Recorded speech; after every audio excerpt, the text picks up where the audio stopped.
We're back with your CSG presidential candidates, Thomas Hislop and David Schafer. Now that we know a little bit about each candidate's platforms, let's go into the specifics. In this debate, the candidates will have 1 minute to respond to questions posed by the moderator, and 30 seconds for a rebuttal. David, we'll start with you. Mental health resources are utmost importance on campus, considering recent events. How exactly would you want to expand resources devoted to treating mental illness like depression and anxiety? Absolutely. So that's extremely important issue, not only for myself, but I think for the university community at large, especially in light of what happened this past week. One of NewMich's big platforms calls for the expansion of CAPS and SAPAC to North Campus as well into the residence halls, just so that students have equitable access to these resources no matter where they live. And we hope to do this in conjunction with advocating for student presence on our Board of Regents. So last year, Ohio State added a student on its Board of Regents, and that student's big cause was mental health. And that student pushed and pushed. And in the last year alone, Ohio State doubled its CAPS budget, as well as added 18 new counselors. So we hope that a similar thing could happen at the university. But on the whole, I think it's so important that we work together to shake the stigma around mental illness. So not only is it expanding these resources, but it's also addressing important conversations that are currently not being had on campus. So I think it's raising awareness, and I think it's shaking the stigma that surrounds mental illness as well. Well, thank you. Thomas, would you like to respond? Absolutely. Michigan and NewMich stand together on this issue. Whoever is elected will make sure that CAPS will be expanded, that every student feels welcomed here. These last few days, I've been so touched by the messages on Facebook, friends talking about their own struggles, talking about how they're here for others, how this community is larger than just the few friends we have here. And that's been really special. So let's make sure every single college of the 19 on campus has a CAPS counselor. Let's make sure we expand CAPS to North Campus. Let's make sure the new CAPS and the new union is an incredible and welcoming space. Awesome. Well, thank you. All right, we're going to move on to our second question. It's going to be directed at Thomas. Absolutely. So your platform advocates for expanding education about sexual consent. How would this program differ from Alcohol EDU and the educational programs currently in place that serve a purpose? Absolutely. It is so important that every single student here understands what sexual misconduct is and how they can be an ally for others. Cam and I, my vice presidential candidate, have had the pleasure of co-facilitating events with SAPAC to teach new students about what exactly it means to be an ally. How do you help those around you? It's so important that students have a familiar face. So we want to make sure that we work with SAPAC. We want to make sure that every single student has someone who's a familiar face who they can go to with questions about, I'm not really sure how to handle the situation, or I myself was in a recent incident. It's so important that student safety is CSG's #1 priority. Great. David, would you like to respond? Absolutely. So NewMich also believes that education is of the utmost importance. We hope to unify training programs between incoming and current students with regard to bystander intervention, consent, gender-inclusive language, and the university's sexual misconduct policy, which is extremely important because the university is in the process of changing and amending that policy. We also hope to create a liaison between CAPS and SAPAC so that all of SAPAC's needs are met appropriately, adequately, and in the appropriate time frame. We hope to increase funding to the Survivor Care Fund as well, which provides a change of locks and hotel rooms and a change of clothes to survivors of sexual assault. So it's of the utmost importance that we address these issues, and NewMich is committed to doing this and much more. Thank you. Okay. David, making an effort for greater student involvement on the university's Board of Regents is one of your main running points. Absolutely. How would you plan to go about achieving this goal? Absolutely. So admittedly, it is slightly a tricky issue because there are two types of students on the Board of Regents. You have a voting member and you have a non-voting member on the student regents.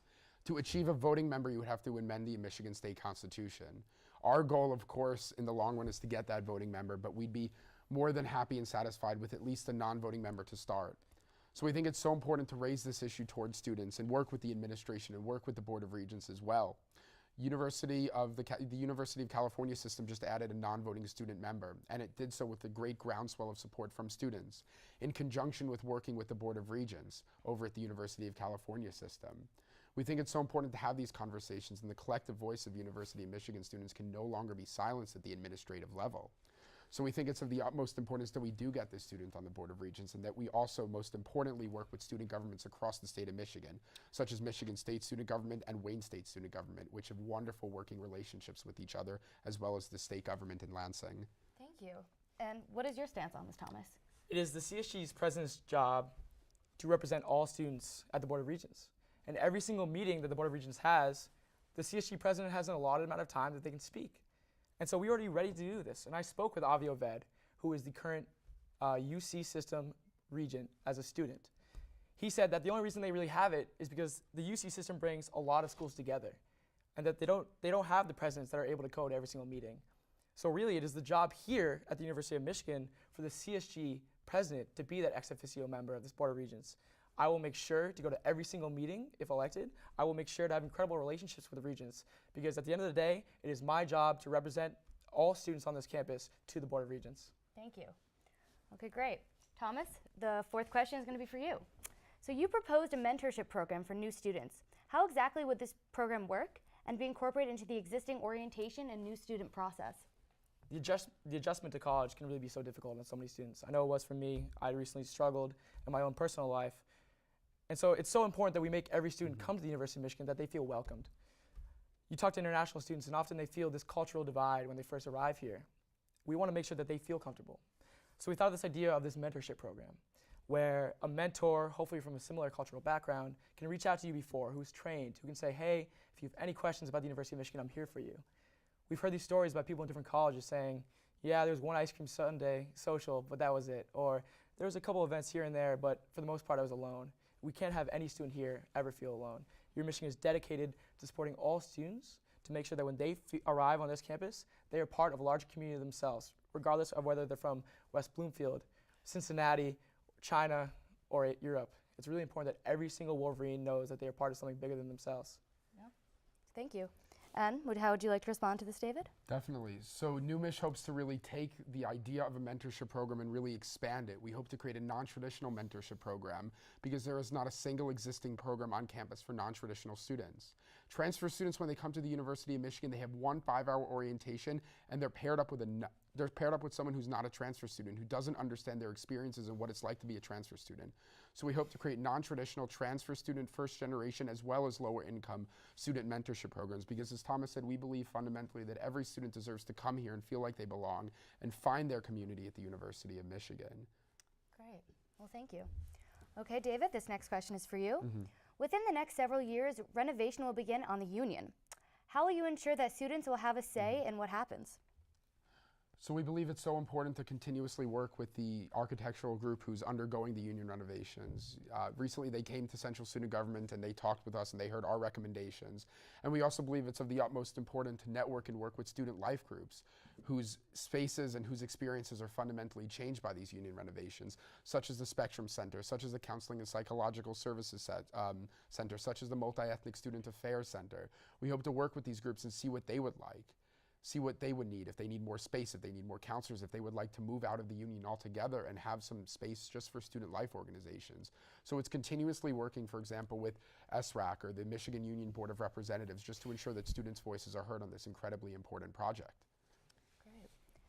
Thomas, do you have any thoughts on the renovation? Absolutely. Your Michigan believes that it will be a priority for the student government in the next year. And my running mate Cam has actually had the opportunity to serve on SRAC, to look at the union renovation and make it clear that we demand that CAPS has a fantastic space going forward in the union, that student groups are able to really thrive in the union. He had the opportunity to actually go to the University of Wisconsin-Madison, which has a fantastic student union, and we're so excited to work on this in the coming year.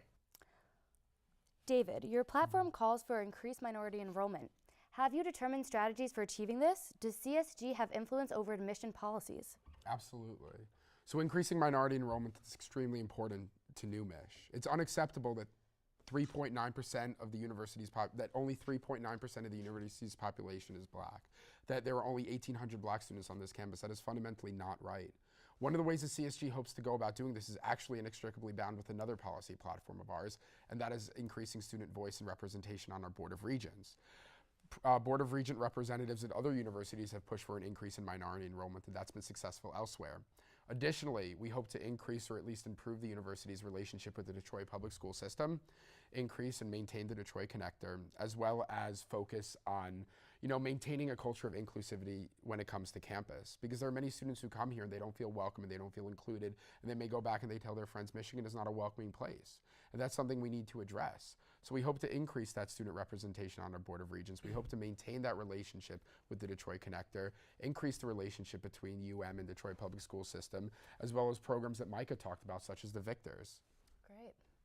You have 30 seconds, Thomas. Absolutely. UMichigan wants to take tangible steps towards increasing minority enrollment. And I'm glad that NewMich liked our idea about revamping the Detroit Connector, something we've been talking about for weeks, because that really is an important step that we can take. So let's make sure that there are more steps on the Detroit Connector, that it's actually being used during the prime times. And if it's not being successful, let's take that money, let's subsidize these groups that go and they tutor and they volunteer in these communities.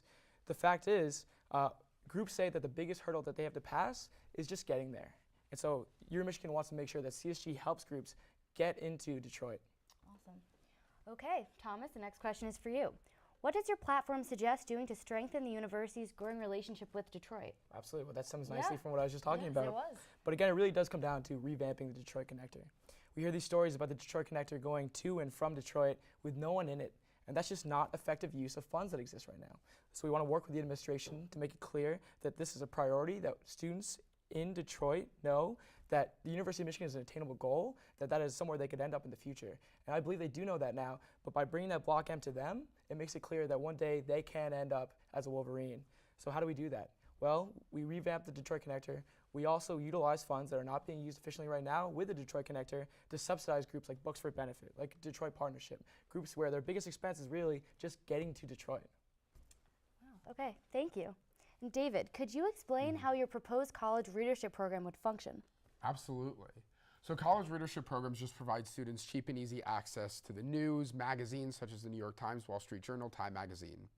And so we currently have college readership programs at the university, but we hope to expand it as well as make it more sustainable and friendly by adding it online. So you could access it with UMich ID and passwords such as that. And just to address any questions of financial stuff, we'd hope to work on this initiative with other student governments just to ensure that we're not increasing student fees or that this wouldn't be an extremely expensive measure. So we'd hope to work with engineering student government and LS&A student government and kinesiology student government and the university councils just to make sure this is a financially feasible program that wouldn't require students to pay more money, because we believe it's so important that students have access to the news. Because I know for me at least, it can be very busy and sometimes I lose track of what's going on because I'm so inundated with my own life and the lives of my friends. So that's what we'd hope to do, and we believe it would be financially feasible by working with other student governments and organs within the university student life. Great. All right, Thomas, how would you like to respond? The college readership program is a good idea, but it's simply not feasible within our budget. You see, the executive branch of CSG only has $36,000 per semester, and Colgate University recently created this program at their own university. They demanded a 50% increase in the tuition used for every student towards their central student government just to create this one program. It's one program on a platform that NewMich has that's over 25 bullets. So I love the idea. It's simply not in the budget, and we need to be talking about changes that can occur on this campus that are not only financially feasible, that will make a huge impact on students' lives here. All right, thank you. Okay, Thomas, our next question is for you.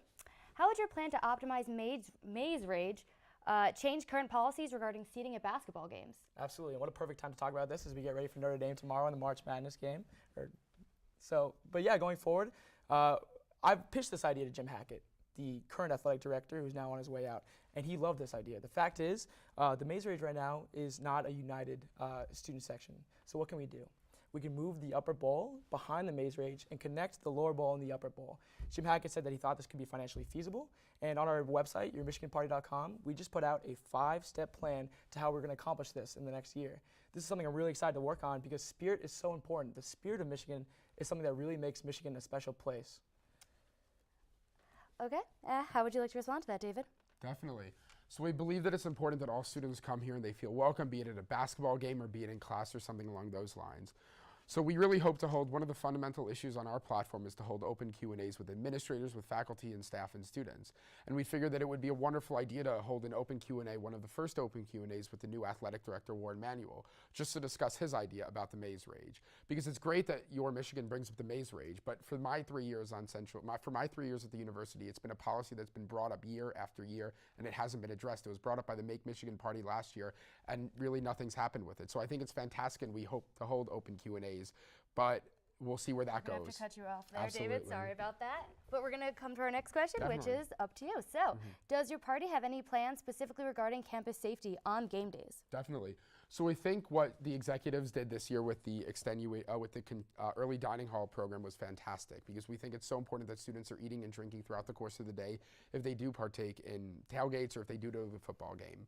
But we believe that it's so important to take that and take it up a notch, because I've met and I used to work at the Office of Student Conflict Resolution, and they said not only is it important that we're eating and drinking at the beginning of the day, but it's so important that we're doing so throughout the course of the day. So it's not enough to call for the continuation of early dining hall programs, but we need free food and hydration stations on game day Saturdays so that students are eating and drinking throughout the day. And to address any financial feasibility questions, we hope to work with other student governments as well as the Office of Greek Life, Wolverine Wellness, Michigan Dining, the Office of Student Conflict Resolution, and the Counseling and Psychological Services, just to reduce the financial burden on central student government and to ensure that students would not be paying any money from their student fees or anything along those lines for this program. So it is financially feasible, and not only must we continue with this dining hall, but we must ensure that students are eating and drinking throughout the day, and that is something that is the cornerstone of our platform. Thank you. And Thomas, do you have any specific plans regarding game days? Sure. Well, I'm very glad to hear that NewMich is ready to use all those budgets of other parts of this campus. That's very exciting. I hope they all agree to that. But the fact is, Cam and I have already done work on this issue. We've looked at game days. For this St. Patrick's Day, this very weekend, Cam and I passed a resolution to expand dining hall hours because it is so important that there's food in these students' stomachs. Let's make sure that the habits on game days are safe ones. So Cam and I have worked to revamp and change the Michigan Ambassador Program, which goes around and regulates tailgates by students. Now they have the ability to shut down parties, to tell a party whether they need to change something so that every single student is safe at all times during these high-risk events. Thank you. Okay. Thomas, the next question is for you. Ward Manuel took over the athletic department 3 days ago. Are you satisfied with the current student ticketing policy for athletics? How do you imagine the relationship between the student body and the athletic director going forward? Absolutely. Your Michigan is proud to be the only party that actually has a focus on spirit in their platform, the only one to address athletics in their platform beyond a Q&A section. So we're really excited to work with Ward Manuel, and I've already met with him, and he seems like an incredible Michigan man, and I look forward to a future relationship. Again, this goes back to revamping homecoming. So let's make sure that homecoming is something we're proud of. University of Wisconsin-Madison has a 43-student commission that works specifically on homecoming every single year. We want to create that here. And I can think of somebody who's very excited to start that with us, and that's Jim Harbaugh. So let's make sure that we revamp Michigan spirit. Thank you so much for your time. David, do you have any last comments? Sure. So we believe that spirit's a fundamental, important issue to Michigan. It's one of the reasons many students come here. But I think we need to be fighting for the students who feel invisible to this university. And if you're unhappy with this school and you're unhappy with student government because of the maze rage or because of the lack of a homecoming, consider yourself lucky because you're in the minority. There are students who can't get out of bed on North Campus because there are no caps on North Campus. There are non-traditional students or transfer students for whom there exists little to no resources. So yes, while we will hold open Q&As with administrators and Ward Manuel and other folks associated with the university, we're proud to stand behind and all students, especially students who feel disenfranchised by this university. Great. Thank you two so much for joining us today. That was a great debate. We so look forward to the upcoming election. For all you Wolverines watching, I hope that you learned a lot and feel ready to vote next Wednesday and Thursday. You can vote online at vote.umich.edu, and it should be emailed to you.